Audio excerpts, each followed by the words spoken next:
अरे सित भाई का सब और अंगे तनी खाए आइक बा ओंगिया ई कैसन ओंगिया हो कजिया के अच्छा कोजिया के हाँ। आजे हो का हां अच्छा ठीक बट हम आ जाब ठीक बा ठीक बा जाई असो मोहरे ओंगिया बाटे हमरा घरे कोनो नइखा सन अब अकेले हम बानी आज सब गोड़ा के घरे तो 4-4 गो 5-5 गो जो ये सब खाए हम अकेले अच्छा ठीक बाटे काठरा उठरा लेके जाके सब गोड़ के साथे मांग के लेके चल ओ जी के बा का हो हमें खाना चाहिए हां ठीक बा दिया दिया लिया दी ए पुड़ी ले लो पुड़ी ला सन काय पूरी पूरी पुड़ी ला और को हमें क्या चाहिए पानी चाहिए दही चाहिए हम दही ले बैठाई चला आई जा बैठ आई जा चूरो चाहिए चूड़ा चाहिए हां बुनियो चाहिए सब पागल वाला सब कुछ मांगता रहा दुनिया नहीं क्या दुनिया छोड़ देला ले कर हले का ले क्या और कुछ चाहिए चीनी चाहिए चीनी नहीं खे पूरी पर चीनी क्या करबो हो तारा घरे फराठा नहीं खा बनो काय जाने तू पूछा तू ही पूछ पाइन कैसे हैं दही दही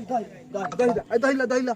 मुड़ी पर धरा और कुछ नहीं चाहिए ना हैं सब्जी काम चाहिए चला। सब्जी खत्म हो गया इतना से काम चला ज्यादा जल्दी मर दो जाई जाई काम चला बाप रे बाप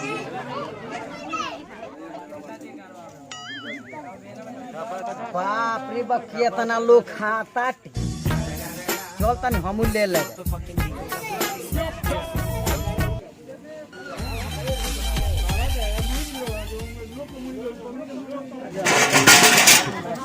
पानी लो ना पूरी तरकारी दी लो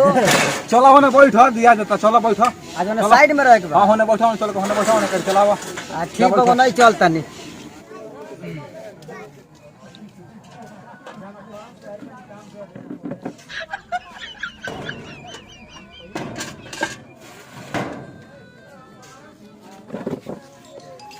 ए भैया लो जल्दी ले आइलो ना पुड़िया कहाँ रह गनी लो अभी ले ना लेके आनी लो पूरी तरकारी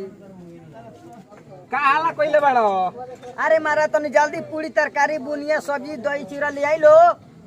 वही बेरे से हमरा के लिया के बैठा देले बानी लो लिया पूरी लिया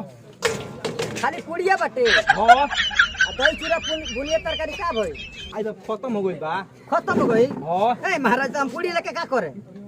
ले घर लेके धो दे घर के लोग खाई घर के लोग खाली पूड़िया खाई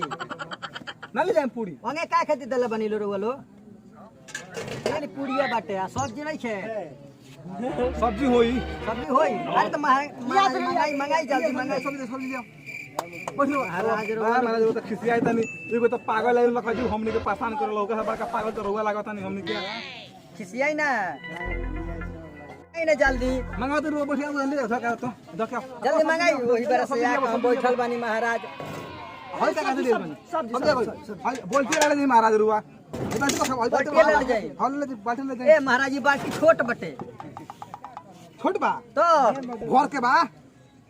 और दही चीरा मंगाई दियो चले ले तब इतना से काम ना चली ए महाराज तो हमरा के बोलौले का खातिर बानी लो होइए देवे खातिर बुलावल का क्यों करला खाली पिज्जा दिहर ला सब को खाए के तो बीजे दिया रहला सब केहू के खाए के तो हमरा घरे केहू न रहला अकेले रहनी तो सब केहू खातिर लेके ना जम हम कहां गए सब को तेरा घर के लोग केहू नहीं के हितई चल गइल बालू इतने कोई बोलो हां तो बुला के लिए खियाबो अबे बार हम बोला खली आई ये के महाराज कहे कि सब केहू के लेके चल आए घर भर के ओंगिया देते दिन सब हरे हमरा घर क्यों नहीं कहता हम अकेले ना आई हल तो नहीं होई एमे तो ही ले जा खातिर ले करी दोले एक बा पागल बानी पागल कदम हमनियो करूगा अरे मंगाई ना जल्दी तो ये मंगाई महाराज अरे बता हाला मत करिया बता जल्दी ले हो लियो जल्दी मत दे दोहिली मुड़िया बता दिका अरे रखिए जी रखिए महाराज दोहिली आ चिवरा का भाई अबे चिवरा मछली ले आई चूरो चाहिए तब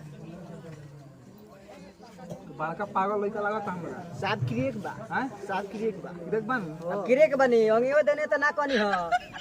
हैं क्या बा चूरा खत्म बा इतने ले जाई कम बा होई रो घर के लोग सब के खाई तब 2 दिन ले खा ली ले जाई ले जाइए इतना ले जाइए इतना ले जाइए ठीक बटे हम जाते नहीं हां ले जाई ठीक बा चलते